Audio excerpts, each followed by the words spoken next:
Well, good morning, afternoon, evening, wherever you are in time. Ladies and gentlemen, this is another Grown Folks Music Spotlight interview. We're very excited for who we have today. Our guest today is none other than Bluey. You should know his work from Incognito, but also it's a very special week because he's dropping a solo album that's going to be happening on June 26th, Tinted Sky.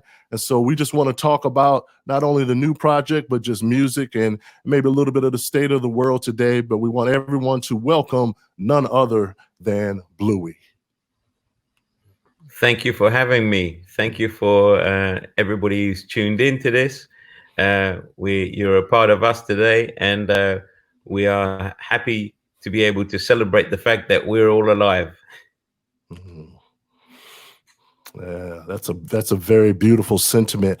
I, along with this love that I have for music, and that's why we do these things, and that's why we get so excited when we get to talk to musicians like yourself. I'm somewhat of an amateur student of history, so I love when I get to talk to folks to find a little bit about or find out more about their history. And so could you just, give us a little bit for folks who may not know, your background and where you come from and, the whole deal. Could you just give us a little bit of that backstory and how we kind of arrive or how you arrived at present day? I come from a very small island in the Indian Ocean next to South Africa. It's called Mauritius, and it has been home to me up until the age of 10, where I came to Britain. But Mauritius, my background is African, Indian, European, and some strands that we can't quite work out. But the history of my people has been one that's of colonization, the British, the French, but it was the Spaniards that brought the slaves to Mauritius, and the Indian plantation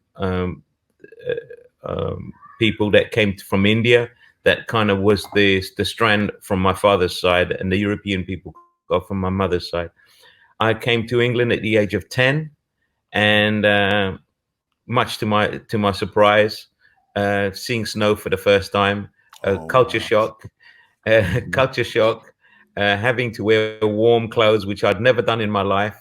I never even had a pair of long trousers. So the beginnings of my story, my second part of my story in Europe, was the making of me, but not in an easy kind of sense, because I met a lot of race. My mother and I and my sister met with a lot of racial abuse when we came to the UK.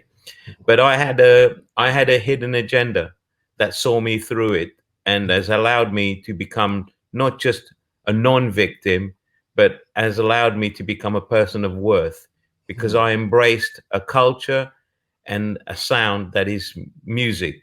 And I had that in me since I was 5 years old, maybe before, but as far as I could remember, 5 years old. And the British climate allowed me to, above the suffering, allowed me to also blossom, because it was there was a music industry here, and there was opportunities here, like you have in America, people who come from somewhere else, but they may struggle, but they come because there's opportunities where there isn't opportunities before. So I was pleased that my mother took me out of Mauritius, which had been colonized by the British, so they owed us. So I've been here, and I've made the best of it, and I've put back in society, not just our British society, but I've put back with music and creativity. I've put back in the universal plan that has fed me. The music that came in, that I recognized as a teenager, and the music that I embraced, was mainly Black American music, and that forged the shape and the platform that would be mine. And I don't think I would have been able to do that had I been stuck in Mauritius. Wow. Wonderful, wonderful. That's a great place to um, a launching point or another entry point, because I wanted to ask you about. I mean, one, you mentioned the influence of Black American music, but one thing that I've always been struck by, not only on throughout the whole arc of your creative output, and it shows through, shines through on this latest project, but you have this. This ability, with chord progressions and the melodic content and the harmonic content. I often describe your music as music that makes me smile. Like there's just something there. And what would you perhaps attribute that to? The fact that I've always seen music as something you celebrate with, that you dance to. Even in a ballad, I want you to internally dance, because that's the way I learned music. I learned it from the Sega. The first rhythm that I learned at the age of 5 was an African rhythm that had traveled to Mauritius, and we call it Sega. It's syncopated. It makes you do this. It rocks you. And that rocking of the music thing, it's lived side by side with composition, with lyrics, with melodies, with chord progressions. That internal rhythm thing has always been the thing that has made my music. So it brings happiness to people, because when I learned music, I learned it this way. I saw people come from fields that were broken. I would be sitting there with my grandmother. I was very sick as a child, and she would sit me on the beach next to her and allow me to have some fresh air, because I was stuck indoors for a lot of time, having injections and stuff. So she'd take me to the beach, and she'd sit me there, and I would see people arrive from work at sunset. They had been working in the fields of sugarcane, cutting sugarcane. Now, like, that's hard work. That is physically hard work. It's like using a machete, cutting the cane. The women would carry it on their backs. And by the time they finished, they would be sitting together in a field by the ocean, and they would be recuperating before they went home. They would have a little rum, to help them get through that day, and the music would start. And I saw the broken bodies, and I remember, I'm a child. I don't understand anything. All I can see is, like, my grandmother, these women that were like my grandmother, sitting there, holding their heads and rubbing each other's back, and putting coconut oil on their bodies where they've been burnt, and almost tending to each other like a war zone. You fix the broken, the wounded, and then the music would start, and it's as though there was a transformation. Somebody would strike up a little, and the guitar, and somebody would take a triangle, a tin can or a bottle on the day, and with a little stick or a knife or fork, and this rhythm would just become hypnotic. And from that, I saw their bodies mend, because they would go from being broken to standing and dancing and laughing and almost forgetting their problems. That lesson stayed with me, brother. It's in Incognito's music. It's in my music. It's always in my music. That lesson that later would transform itself in the fact that as a teenager, I would go to clubs and I would already have this love of dance because of what I saw. So the love of dance and music would always be associated. So I always worked with DJs. Incognito kind of broke ground with like getting some of the biggest remixers in the world, Masters at Work, David Morales, and remixing and creating a new genre of live and house music. That's because I had an understanding for house music. I was in clubs. The word acid jazz, the music that we got signed for in the 90s, is an extension of jazz funk. So it was still a club-laden thing, It was relating to dancers. It was relating to going to clubs and playing music with DJs. There was that's where acid jazz comes from. It wasn't just born out of musicians sitting in a bedroom playing or studying and talking chord progressions. It was that, but it was also other things. It was like dancing. It was, wanting to make, hey, let's play a track that will make the jazz dancers hop, because they needed something that had to kind of be more tempo so they could jump through the air, and so it had to be ding, ding, ding, ding, ding, ding, ding, ding, high, fast rides, and then just driving music that suddenly you're like, oh, that bass line's dropping from a Latin thing. So it was embracing culture. It was embracing, let's do a fella type track, because it's like we want to get everybody doing this. So we'd be playing African music in what we do.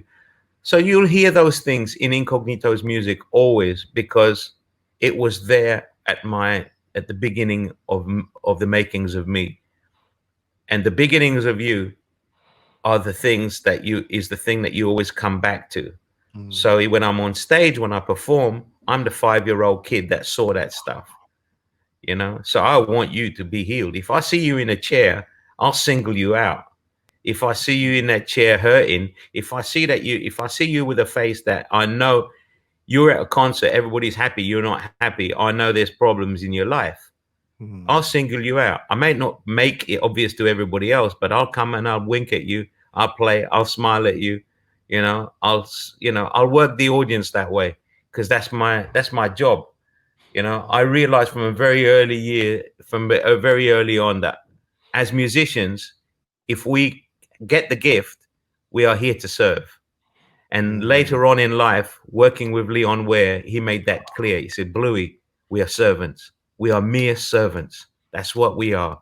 We have had this wonderful life, a blessing of it, because of it, but we are here. Do not forget that we're here to serve. I said, Leon, man, I needed to hear that from you, because I've always understood it, but I needed to hear it from a master, for somebody who had lived, somebody who would come before me, somebody who worked with Michael Jackson in the beginning, had worked with Marvin Gaye, had traveled the world, had worked with Motown and created for Minnie Riperton. It's like, this was like my album collection. And this man who had such a huge part of my album collection was now telling me, well, that's what we are. I'm like, I know this, but you as well, because I saw you as like a king.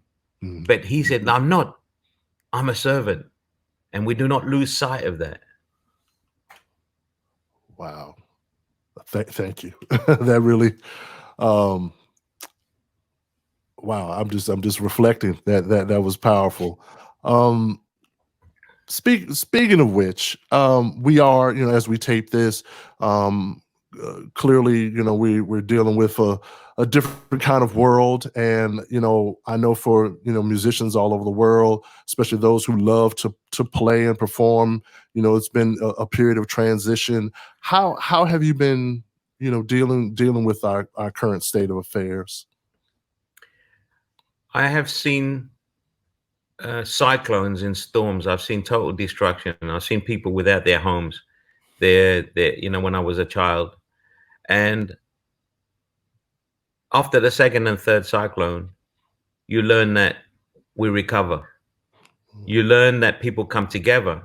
You learn that you don't know nothing. You suddenly are helping a neighbor that lived down the road whose name you never knew. You learn that in returning his roof that landed in your garden, like half a mile down the road, with the help of men carrying it, and ladies chanting and feeding us food as we carry this person's roof back to them, that you learn about the community spirit. And that's what we learn from these things. We learn how to come together. And through this crisis and through what's gone on, at other levels, which we'll probably talk about, an undoing, what seems to be a great tragedy, a negative, turns into a positive. We find positives to ride through the negativity, and that's been very much what this whole thing has been for us. But as working musicians, You know, if we're going to hone in on just that aspect, we're not going to lose sight of everything else, but just as honing in on that, it's very, very difficult for some musicians. Like I've hired in Incognito alone, never mind my other projects, between 1,500 to 2,000 people since 1979 when I started the band. So most of those, except for a handful of people or another couple of handful of people that passed, or a handful of people who just don't have the common sense to kind of be able to get on with other human beings, we are a family. And and I feel like that it was my duty to try and keep the family going. And you can only do what you can. And though I find information to let people know where they can get money, what they can do, encourage them to teach, encourage them to change the landscape that we live in, because it's not the same landscape. I learned that in the cyclones. It's not the same. That house won't stand, you know. And from those lessons that I now don't see my friend's house, you know, and comes a lesson of rebuilding, but also to be able to see the mountain for a little while because the house was in the way, you know. And so all these things are metaphors that go into what we're dealing with. We suddenly can see ourselves. We can see how we can come together to do things. We've all managed to kind of scrape through, and there'll be ways of maybe possibly making music coming together shortly, where we will go to one place and play live, but then send it out to the world. That's on its way. That's going to be on its way before we can go and play at a concert. Regardless of what governments tell me, the one thing we've got to all understand is they don't know jack. You know, or any of us who try to inform ourselves, we all have a little piece of the truth, but we don't have the whole truth. We embrace little pieces of it and we put it together. And it's the only way that we're probably never going to find a real truth, but we are on our way to having an understanding of things because we've put the jigsaw puzzle together. We cannot just wait and sit back and, you know, there are going to be lazy people in society that just wait for the government to say, oh, they've cleared it. Now we can go to the pub again. Let's go and get drunk, you know. But we've been doing that through COVID. We've been going to the park and getting drunk when we weren't supposed to in a group of people. So people who behave like with no sense are still going to be people without sense before and after COVID. But the thing is, most of us know that we have a duty for each other to take care of each other. So I'm not going to go and do a gig where I can risk infection to my friends or them infecting me, who's high risk because I'm a diabetic. I need to be taking care of my fans, and the people who come to the shows, because, you know, I love them. I've stood on stage telling them I love them for all these years. Now I'm going to turn my back on them and go like, okay, just come, pay your money. We're going to play. We need your money. No, it's like, it was never that in the first place. So it's not going to be that. I'm more interested in whether they're healthy and that they're okay. I'll get music to them. I've been doing that. I've got my solo album. I've got Incognito. I've got Citrus Sun. I'm pushing out music, you know, and I will continue to do that. I'll find ways of doing that. We need to find ways of doing that. So although I am sad that I'm no longer on the road and my band members can no longer just rely on that for an earning, for a living, because they love it like I do. I'm sad because I'm a road animal. I've been a road animal since I was a kid, and suddenly you've taken me off the road. You've put me in a room, you know. You've actually locked me up, you know. But my walls haven't been thankful to my family, my wife and my daughter, and my children and family that I can go online and speak to. But I am thankful that that those walls didn't become a prison. You know, I'm thankful that they still allowed me to learn a lot of things, you know, because we get belligerent, we get stupid, we get silly, we get, you know, you find out the best and the worst of you in those situations. And to come out at least with some shininess on every count it was very, very important. And I think music wise, there will come a time when we can go back out and play, without a doubt. How long that is, I don't know. Governments are not going to be out there trying to think of musicians and entertainment industry right now. They'll be thinking about people getting drunk. They'll be thinking about allowing people to gamble and go to restaurants, because they see that as the beginning of the economy picking up. But we in the music industry are a big part of the economy. We pay big taxes. We make money. We make money for our countries.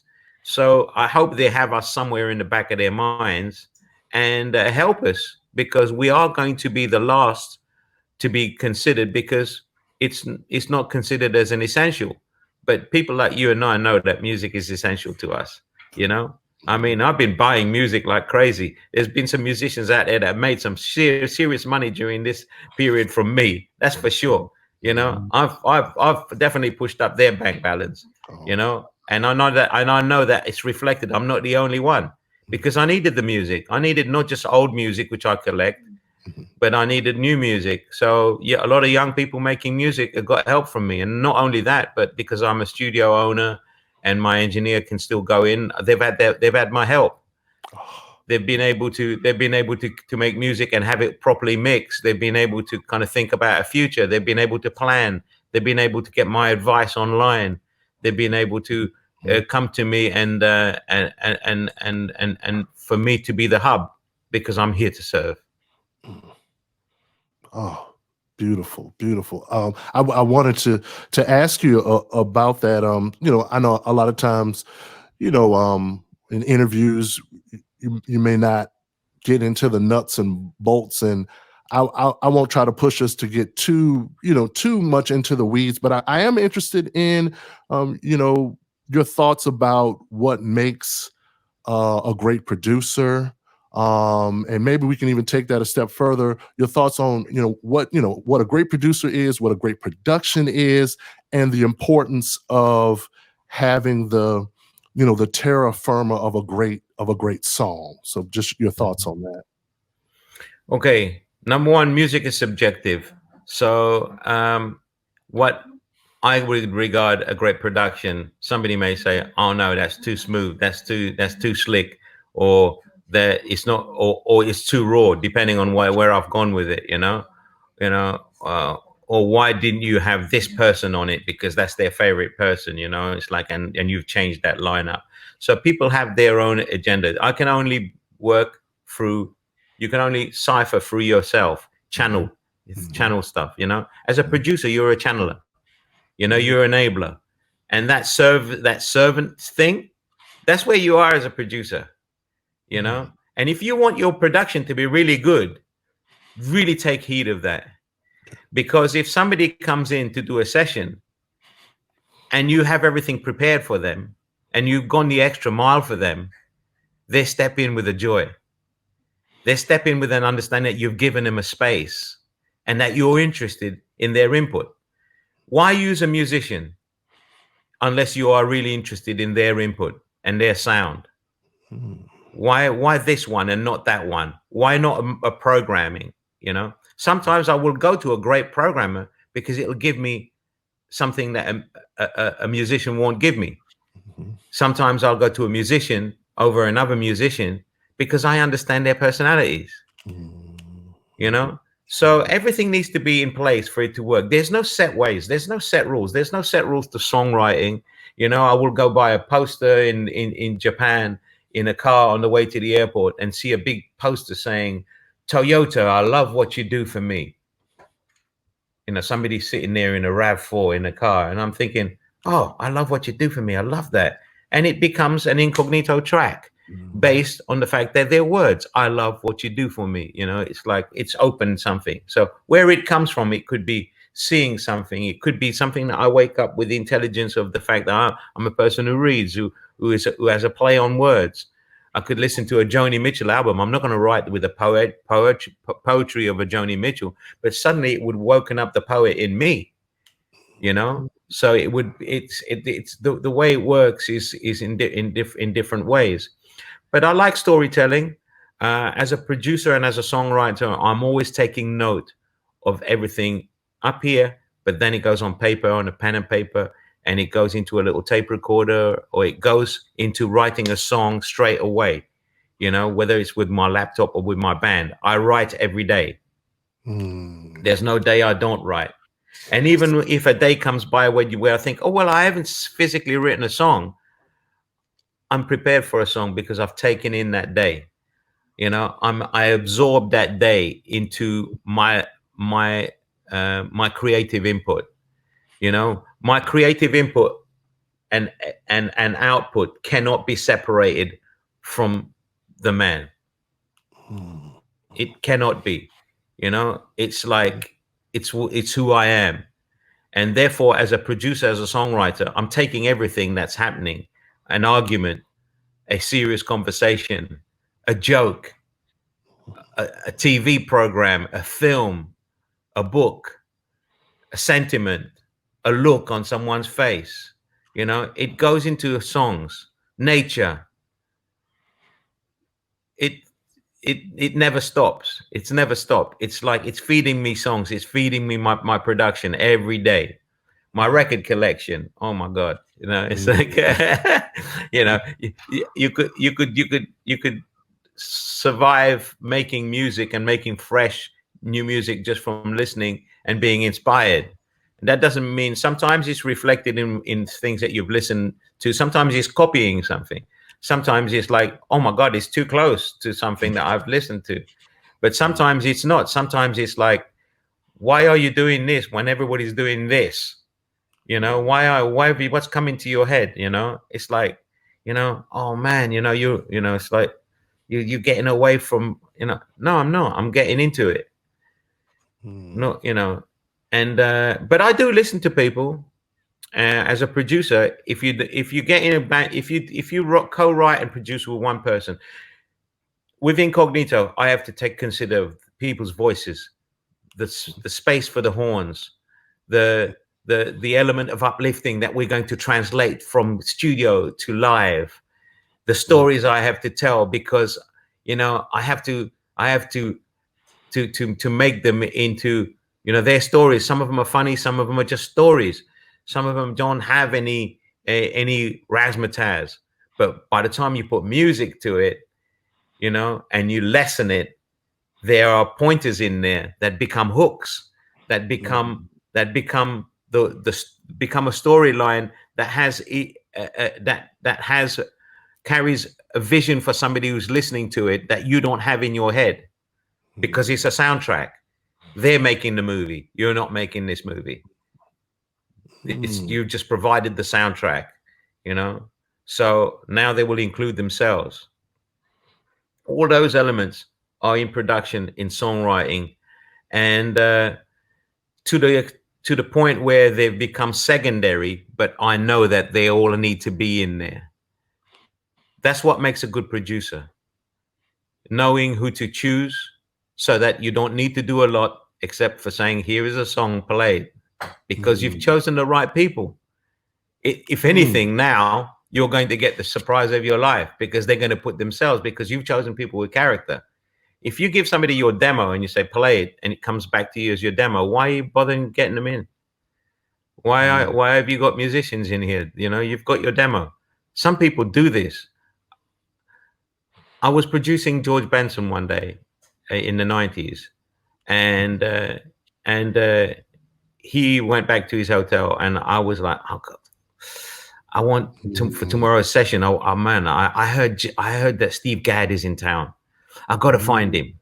And I found Steve Gadd. Wow. And I traced him through like many phone calls. I found him. I went to the hotel, and he was like, who's this? You know, who's calling me? You know, he didn't know who I was from it, but I had to kind of introduce myself slowly. He sounded a bit annoyed that somebody is calling up his room, and why did they allow a phone call to come with a total stranger?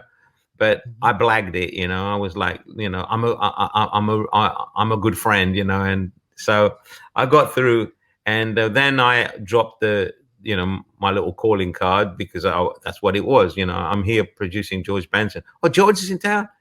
Oh man, is he going to be at the studio? And so suddenly the conversation changed. But he didn't want to come. He was like, you know what? I'm a bit burnt out from the session yesterday, and I'm a bit pissed off, man. So I was like, what? Steve Gadd is pissed off with playing a session. I just know how he loves. That's his life. But some stupid producer in the UK had got him in and got him to try and play like their programming on the demo. So you get Steve Gadd in because you heard Steve Gadd, and it's like, hey, Steve Gadd, Everybody loves Steve Gadd, man. It's like, and yep, I know Steve Gadd. But you don't know Steve Gadd. You ain't got a clue who Steve Gadd is, because you've never embraced the music. Otherwise, you'd know who Steve Gadd is. That crap wouldn't come out of your mouth what you said to him. It needs to be more like the demo. And then they stopped him from playing, and then they asked him to just play the hi-hat and overdub the snare. He was like, man, I was so frustrated with this session that I walked out, and I thought to myself, he walked out the session and he's thinking he doesn't want to put himself through this. I don't put a musician through that ever, and I wouldn't want a producer. They've tried to put me through that, especially like in the early days of the hip hop scene. Play this, play that. No, play it more like this record. Play that, play this, play that. And then I would like go back to playing the first thing that I played. And it was like, yeah, wicked. Mm-hmm.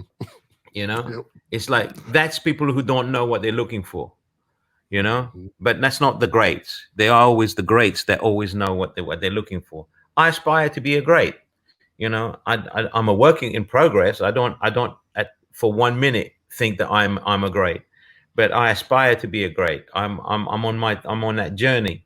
I'm making music. I'm collecting ideas. I'm gonna have a legacy of music that people will turn to and probably discover things from it, because everybody finds something from a song. You could give me any song and I'll find something from it, whether I like it or not. Because there's a language in there, there's music in there.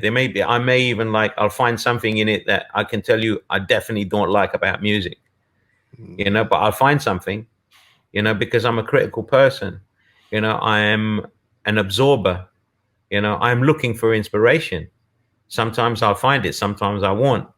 But there is something, because somebody's put their story in there. Somebody's put their lives, their limitations. Sometimes the limitations of somebody will teach me a lesson, because I listen to 3 or 4 records that nobody's got limitations, but they're overplaying.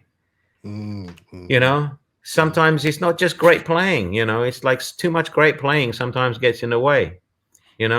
Sometimes great playing means playing less. Sometimes great playing means playing more, and that's where great players come into it. Right.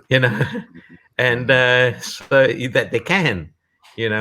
So I look at it this way. I've got different projects for a reason. I'm not just trying to glut out music. I write every day. I need to have an outlet, but I understand that Incognito is a live situation. It will bring me in touch with people face to face. It will be performed live. It will be a story that already they've embraced from having a history with me. So a relationship has developed, and new relationships are developing. Some not let alone the children who grew up on Still a Friend of Mine and Always There, and tell me, man, it's like that tune comes on, man. I remember when I was a kid, it's like, now I'm a fan of yours, but their grandchildren are coming now, it's like their grandchildren are coming to me, and saying, well, grand passed, but she's the one that used to play us your music. And she always said to me, you must go and see Incognito. Now I know what she was talking about, But if I was a person resting on my laurels, that kid could come to the gig and go, what the hell was Grant talking about? So I ain't stopping being shiny. I ain't stopping my love of, if I can't perform music live with a lot of love and with the energy that is meant to come from live, if I'm there just to collect money, I'm stopping, dude. I'm stopping. I'm going to go and collect money some other way. Mm. Um, wow. Yeah. Yeah. Oh, that was again, you just hit me with stuff that I'm just like, man, I'm just learning, and I'll be taking notes because this is just it's so affirming. I had a few more questions for you. Just want to be respectful of your time, but I No did want to problem. ask you. Yeah, I did want to ask you because you brought this up, and I think this is so important. You know, I've been working with this outlet, Grown Folks Music, for about a decade, and you know that phrase means a certain thing. You think of, obviously, you think of classic music. Mm. You think of certain things, but one thing that struck me um, was how you talk about, and your commitment to writing daily, and the balance that you strike between classic music, and I have a collection, and this is how we did things in this time period or whatever, and then what you do daily and what you're doing now, and the importance of you keeping it fresh. um Here in the States, and I'm sure it may be the same way in the UK, there's a lot of folks that always talk about, oh, they don't make music like they used to, and they don't want to listen to anything new. And one of the arguments that I make is I feel like as humans, and especially with art, it's important to always make new, what I call new memories. And so, what is your thought about how to open people to new music, or just your commitment to just keeping things fresh and always creating? Mm. Listen, every generation will have its own sound. It's part of progression, but it's like, but everybody will be with music. We'll all be tapping into the past to have achieved the sound that we've got, even if we're creating new sounds. And in that, there's going to be great beauty. There's going to be some things that are not for us because we don't we if you're not attached to something, whether it's when you read a book, if you read a book and it's feeding you information which you haven't lived, but you feel, wow, it's written so well that I feel I'm in this war that I never went,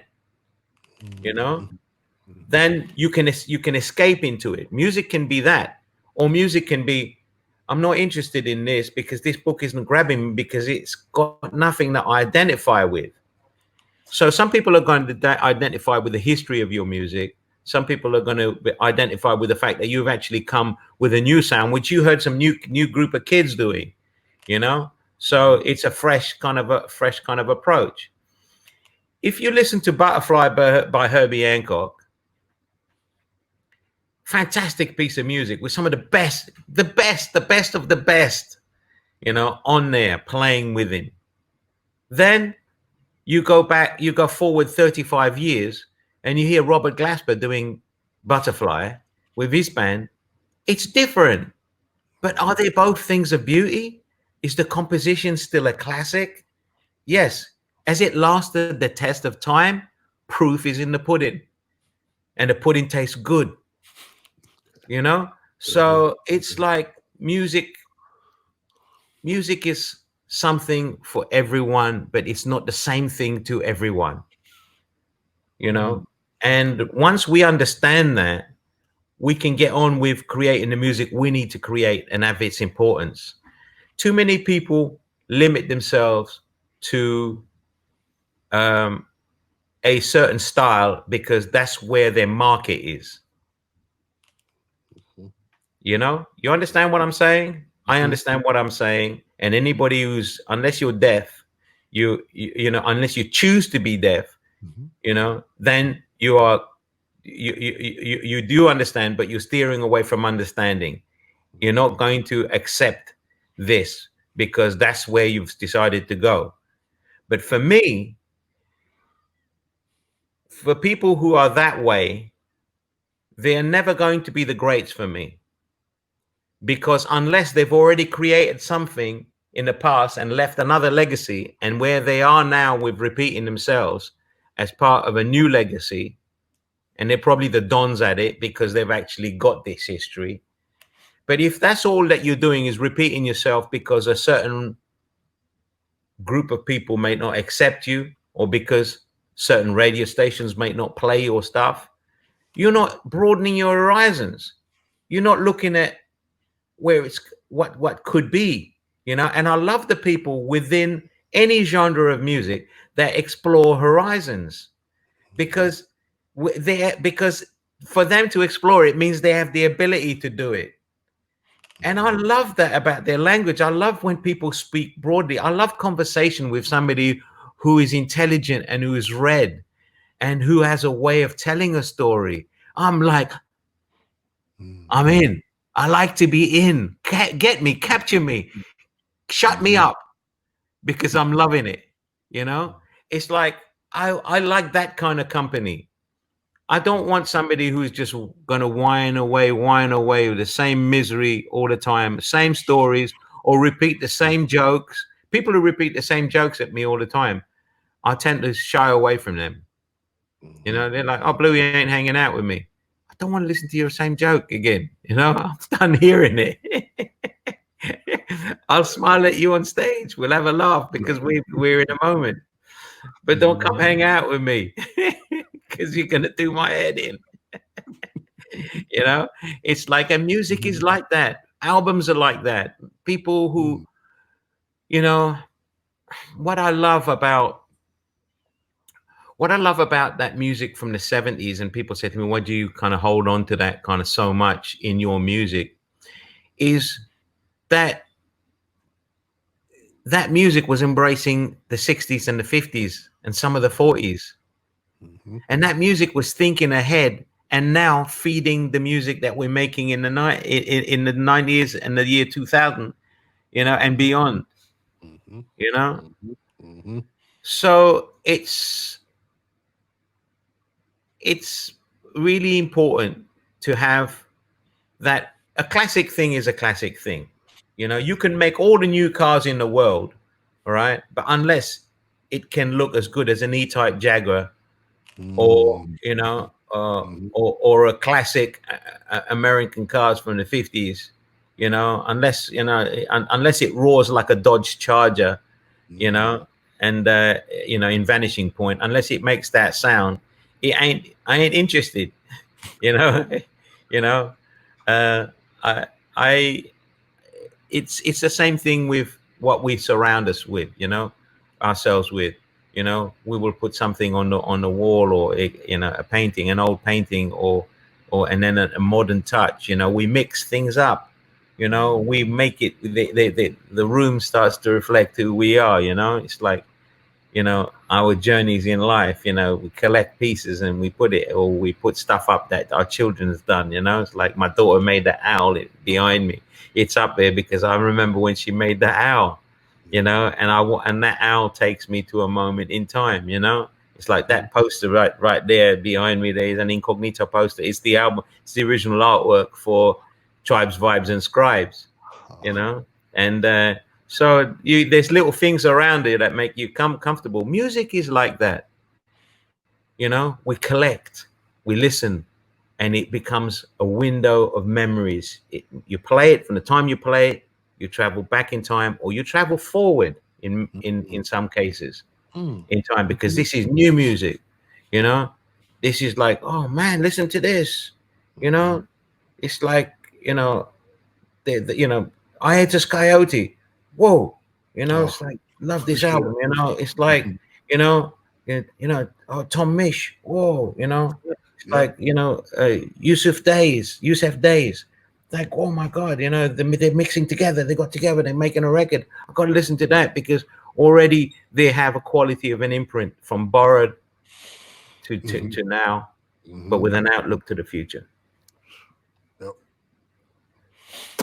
Well, I would be, you know, we would be remiss if we didn't, you know, just discuss a little, you know, how much you want about the new album. In listening and preparing for this interview, like I spoke about earlier, just the smile that comes across my face and listening to your music, and it was no different in listening to the new set, 11 songs. Just feels good. Can you tell us a little bit about Tinted Sky? And you know, right, Tinted Sky is my third solo album, and in a way, I don't want to compare them and so they all sound very different, I think. Although the uniting factor is that my voice and a lot of work done with Richard Bull, the co-producer and co-writer on this album. We co-wrote everything and we co-produced everything. So and it's only us, the two of us, on that record. Except on one track, we got a guest keyboard player, James Berkeley, from a band called Yakul. We should check out Yakul. Okay. It's for me. I am in a band that has got some of the best singers. I mean, Mesa's in my band. God damn it!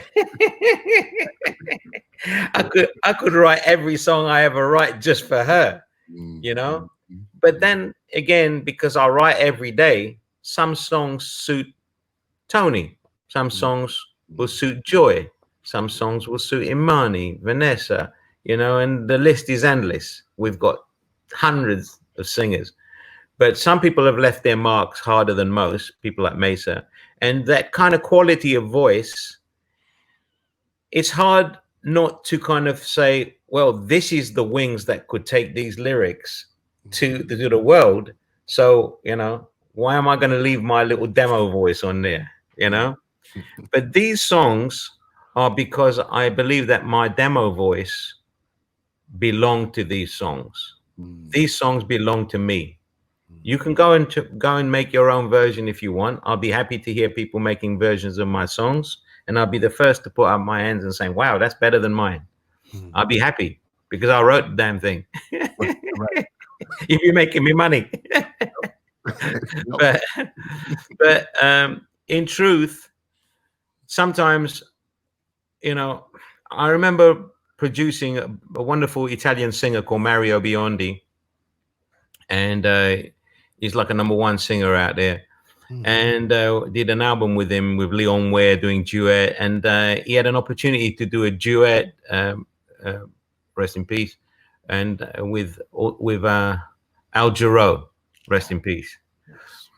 So, you know, me, who is this humble servant, who is this kid who just has a joy for music, a music lover, a music fan, you know, who went into shops looking for, oh, Al Jarreau's on this, oh, Leon Ware's on this, you know, oh, Steve Gaddy's on this, you know, Shaka Khan's on this, George Benson's on it. I've had a chance to work with these people. They've become into my life.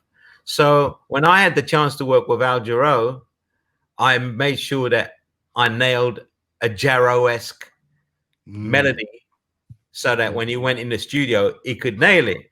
So to do that, I had to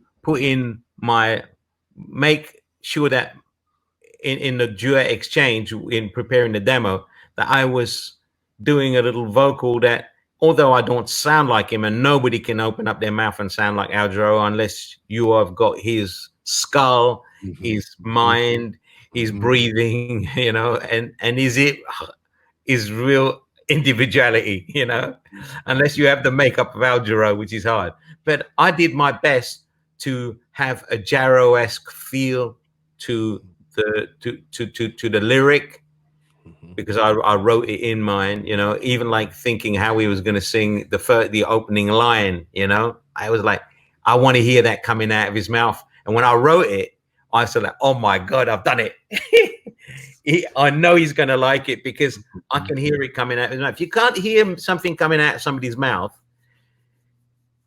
it may be not such a good thing to have them sing it. You know, one of the reasons why Mesa is so successful with my songs, and I'm so successful with Mesa as a vocalist, is because I understand what's going to come out of her mouth, you know, and what's in her head and how she will connect with it. I've always been that. You know, I'm better at that than being a guitarist. You know, at knowing, you know, where, you know, I am. That's where my one of my better qualities is at. You know, where if I excel in any place, it's understanding what voice fits what. So these are a set of songs that fit my voice. I kind of had that kind of melodic and singing the background vocals myself and doing it and kind of keeping it in my style. But every day I would write a new song, and we would have it finished by the end of the day. Oh, I love that. So this album, only the days that were needed for mixing and mastering and and fine tuning were added to those 11 days. Wow. You know, Yeah. 12 days, because there's a track that you guys don't have, which is in Japanese, which is on the Japanese album. But these songs are songs that I knew I had to make for whatever reasons. Like, You Are the One. It's like I've always loved to celebrate the people that I love that are in my life, the women that have come into my life and given me something, and made me a better man, and made me want to live and just feel like my heart jumps with joy, even them walking into the room. I've always loved that, So you got songs like Every Day by Incognito that does that, I Love What You Do For Me. You got all these songs, but on Here Is No Exception. You have You Are the One, and From the Break of Dawn. They're the kind of songs that you wake up and you want to be next to that person, and you are, because you're already dreaming about them. Then you open up your eyes and you're living the dream, So those are those songs, and but then you've got songs like Unaware.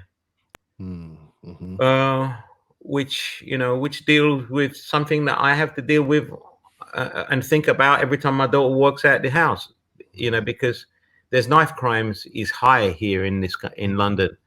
People are getting stabbed all the time, and for nothing, for a watch, for looking at someone, it's like, oh, who you looking at, mate? And next thing you know, knife is out, and I've encountered that, and I've seen it firsthand. I've seen people at parties getting their throat slashed, and it's like just over a piece of jewelry. It's like, oh man, savage. So those things are going to be on there, and also my outlook with tracks like floating worlds.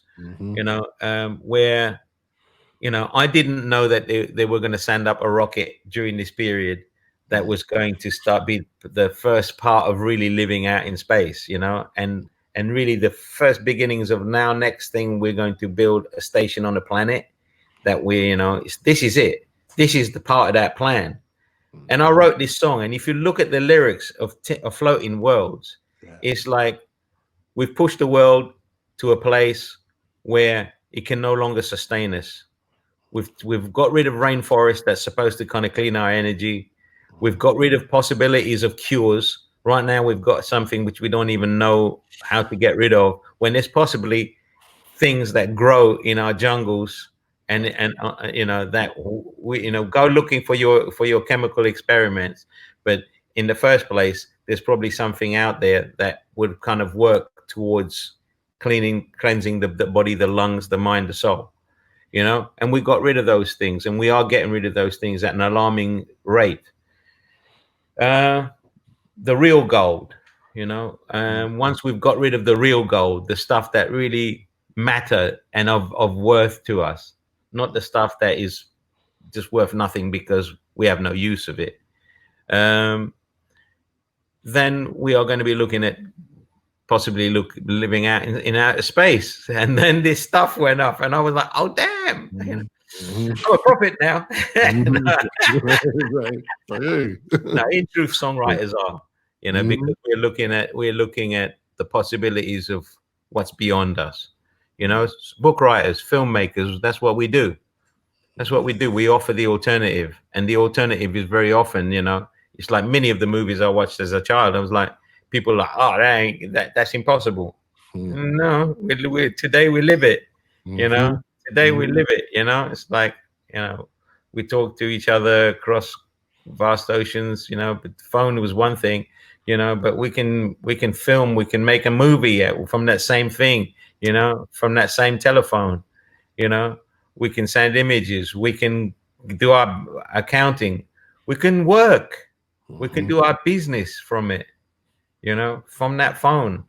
It's like, so we move, in not so mysterious but fast ways, advanced ways, um, and those songs are on Tinted Sky, and Tinted Sky is like Incognito is my life. Incognito is my full understanding from day one of something that I've understood I must have, because I saw musicians come together, and I've had a plan for that. With my solo career, it's more of is my soul. It's like it's my own shield. It's my weapon of choice, in the sense that, of all the tools I could have, in front of me, which I have in Incognito, I can use the lighter, the more fluffier things. I can use the sharper things, I can use the denser things, and the brighter things and the darker things. With this, I'm using me, and what I'm armed with, and that is my brain, that is my soul, and it's like, and although that is used in Incognito, it's inclusive of others.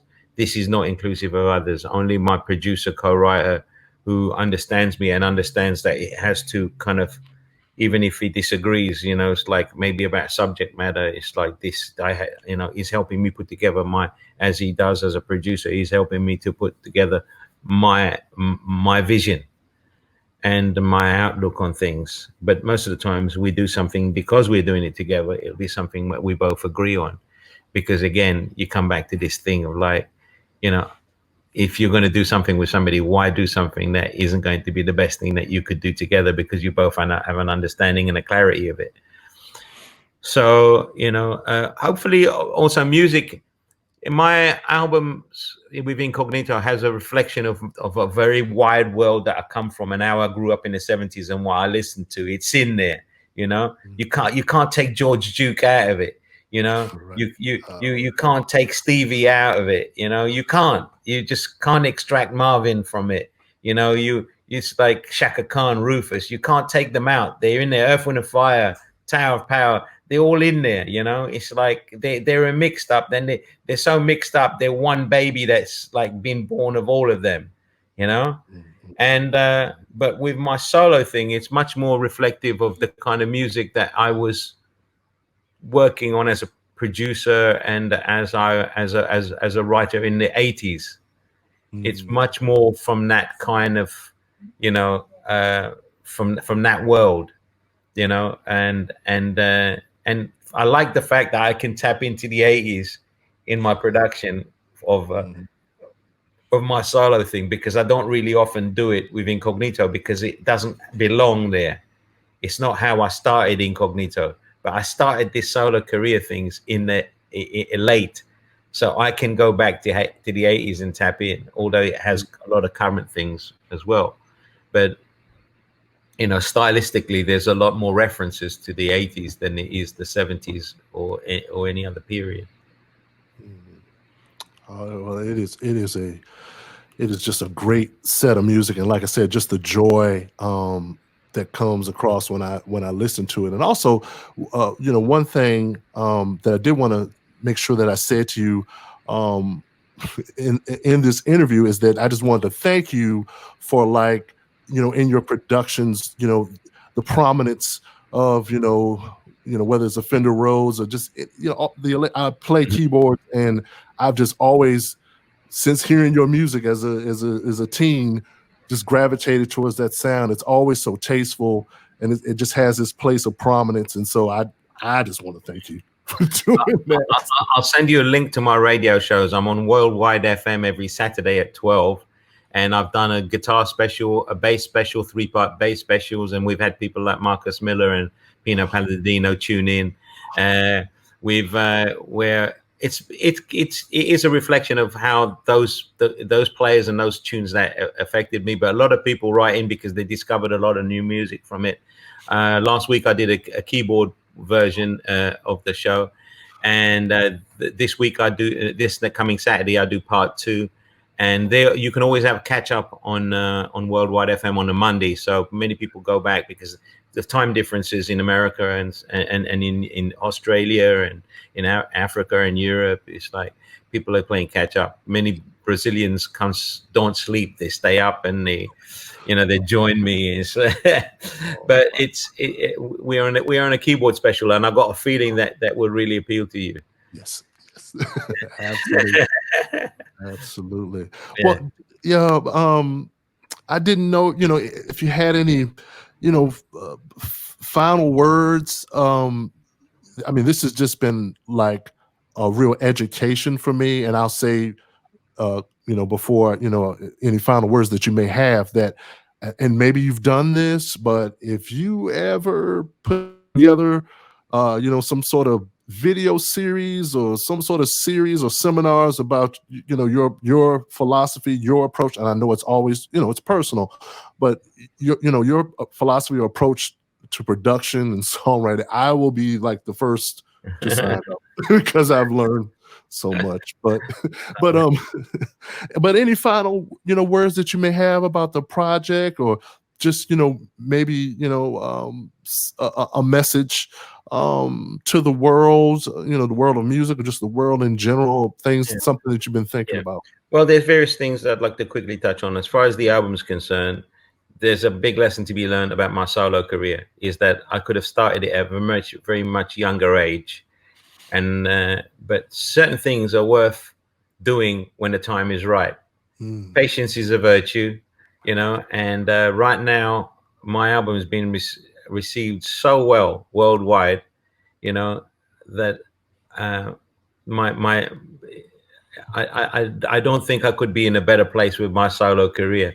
And I'm at 63, I'm kind of like loving a solo career. It's like, and it feels like the beginning. I feel like I'm really nailing it on this one, and I've got tunes in my head ready to run the second show, a fourth album, which should be the case. Otherwise, it's like you're looking at retirement. Not like I'm not looking for a nice, easy life, but I'm also, it's nothing to do with laziness, but I'm a driven person, and busy means I'm thinking, and I don't like not thinking, and creating, because thinking is creating, and creating brings me my joy. So I'm just entertaining myself with this whole thing all the time. This pandemic has taught me that we make positives out of negatives, and that it's afforded us a space. It allowed the world, the planet, to renew. It has taught us lessons of what we can do without in our lives, what we can kind of manage without, and when what we really need also, what we miss, but also what we don't miss. These lessons. Situations have happened during the pandemic. I am part of my being, is that part of me came out of Africa and was chained in Mauritius, and they found a way to free themselves and run up to the hills. And the people who came from India, the very people that the skinheads beat me and left me unconscious many times and in hospitals when I was preteen and in my early teens, because I looked Indian. Those very same things right now are in me, and they're celebrated in me. The fact that I am a brother who's had white partners, and that I'm a brother who's embraced my white friends, my Asian friends, my black friends because they're part of me, my Indian friends because they come from my history, my European friends because they're part of me. My blood has allowed me to be this way. And I have not excluded anybody from my world, because I am them and they are me. So, I'm not going to be having an internal fight with me, Right. So right now, it serves again, a pandemic came that was unexpected, that was a negative. A man, whether he was a crook passing off a check or a bad check or whatever, what kind of a person he was a human being. And the fact that because of his skin color and the prejudice that already exists and has been acted upon over and over and over and over and over for centuries, in these times that we live in, for that to still exist, whoa, you know, the fact that we are still looking at somebody being murdered in cold blood in front of us, and for us not to have kind of gathered from that, you know, and not seeing why we're gathering is foolish. Not seeing why we take the knee is idiotic. Not not not joining in with people that may derail it. Here in London, there was a protest, and 4 beautiful, handsome, strong, trained martial art experts were in the crowd. The racist, the that people that attacked this group of black people, this white group of people, ran away and left one of their friends who'd fallen on the ground. He was being attacked. And these 4 guys who were trained, because when you train yourself in martial arts, you also train yourself not to just fight, but to protect. But they also had taught themselves to, within martial arts, to become men, and not just, and that means not just a man of color, but a man, you know? So they protected that guy. They protected the enemy. And by doing so, they stopped the derailment of the movement. Because what would have been in the news if they had murdered that guy? What would have been in the news? You know? So uniting, coming together peacefully, coming together, but finally there's been a sacrifice made, you know? But sacrifice have been made time and time. And that same week, a kid went jogging and he was killed for his color. You know, it's like it was time to stop. And right now, my voice as a musician would be, I would not be. We've talked about me serving. I could not serve unless I understood what needed serving. What needs to be served is human rights. What needs to be served is to do the right thing, to end this monstrosity of behavior, to put back what is wrong and resurface from it in a right way. You know, we are afforded this as the pandemic as the death of George as. We've been afforded it without losing our own lives. Because many people lost their lives in the pandemic. Many people lost their lives through racial abuse, not just this year or not just last year, but for centuries, you know. So it was where we live in a time of change. I sing songs like, I've written songs like Change, Bring on the Changes, you know. I've written many songs about change. We sing about it, you know. And we sit there with our collection of records, you know. We listen to Marvin Gaye singing about it. We listen to Stevie Wonder singing about it. We listen to Gil Scott-Heron, you know, singing about it. And then we say tune, and then we do nothing. Now we've been pushed to do something finally. So we keep doing something. I keep ending my radio shows, and wherever I can talk, wherever I can have exchanges, I try to open up people's minds. These 4 black brothers stepped up and they saved that man. All right.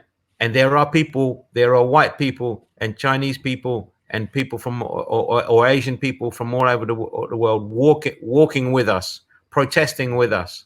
You know, we're not alone. We are not alone. But the movement needs to acknowledge us. They need to acknowledge that a wrongdoing of this propensity can no longer go on. We can no longer live with that. We can no longer looking at our children being lesser human beings than another. You know, it's an equal playing field, and if it isn't, it has to be. Wow, very, very, very, very powerful words. Lots for us to think about and to do, and we want to thank you, Bluey. Thank you so much for just spending your time with us. You always have a place here at Grown Folks Music. We love the entire arc of your career, and whatever we can do to help with Tinted Sky coming out, we will get the word out, and just and I like to think of when I have a conversation with someone that's so wonderful in the intellect and things for me to think about. I hope that someday I'll get to do this again. So thank you so much. Thank you very much. Thank you for the listeners of your program. We are obviously the same people. We gravitate towards something that not only entertains us, but educates us, and also raises our sense of hope in this world. And because we live from the sense of hope, that's always our starting point. That's our building block, And so until I see you again, keep nurturing that building block, and stay safe, stay sane, and stay shiny. Yes, peace. Thank you. Much love.